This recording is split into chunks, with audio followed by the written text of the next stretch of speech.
Welcome back to The Explainer. Today, we are unpacking a story that is literally dripping with power, betrayal, and just absolute ruthlessness. We are diving deep into the lore of a world that honestly feels incredibly cinematic.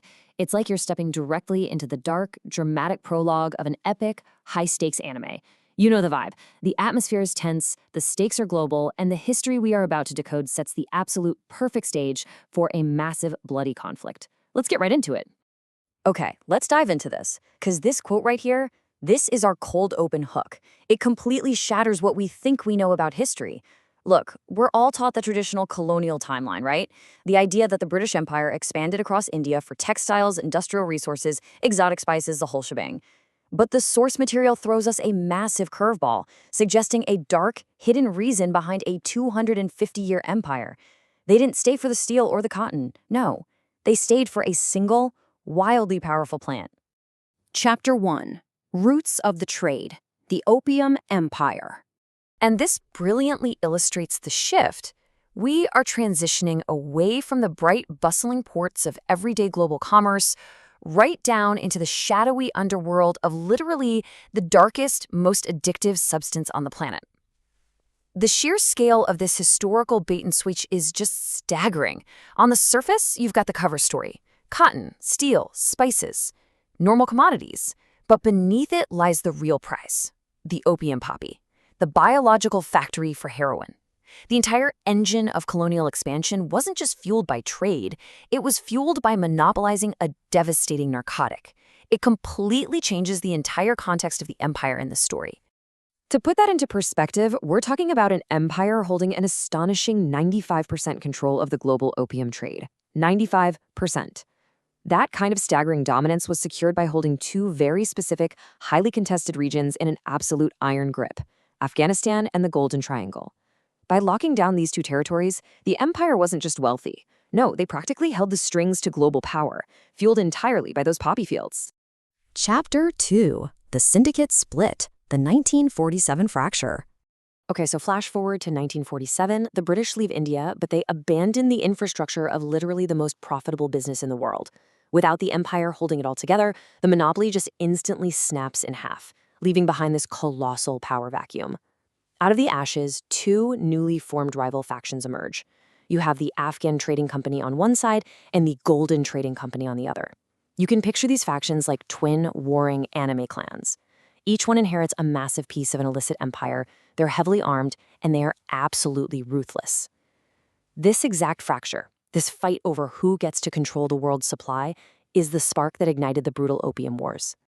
Let's move to Chapter 3 and see how this builds. Genesis of the Devil, the birth of atrocity. Now, a war like this doesn't just create casualties, it creates monsters.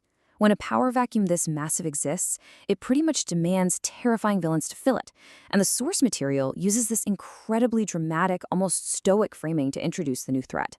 It starts with Genesis chapter 1. On the first day, God created light. On the second day, he created the sky and the water. Third day, land and vegetation. Fourth day, the sun, moon, and the stars. Fifth day, sea creatures and birds. Sixth day, animals and humans. And on the seventh day, God rested. And then, the devil was born. The tone shifts completely here. It's exactly that moment in the story where the sky turns red, the beat drops, and we are thrown into a perilous, overwhelming darkness. This guy isn't just another rival syndicate leader. This is an entity forged entirely by the sheer violence of the opium wars. We get this intense, close-up character monologue from this newly born devil, and it shows us exactly what kind of monster we're dealing with. He says, "The greatest gift God has given me is not to regret after pulling the trigger."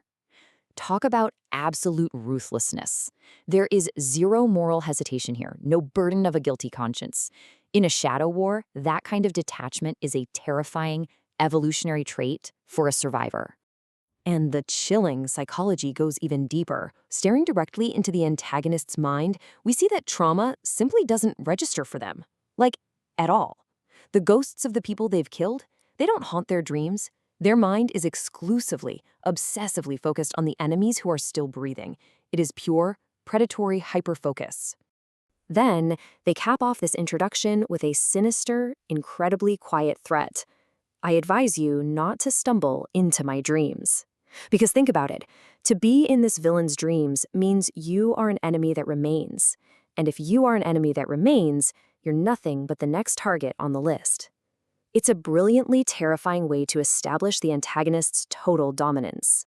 Chapter 4. A Hero Must Arrive. The Final Stand. Now, what's really interesting about this is how you even begin to counter a force that dark. The character Jalil Saab poses a profound question for us. Does this plant produce more heroin or more villains?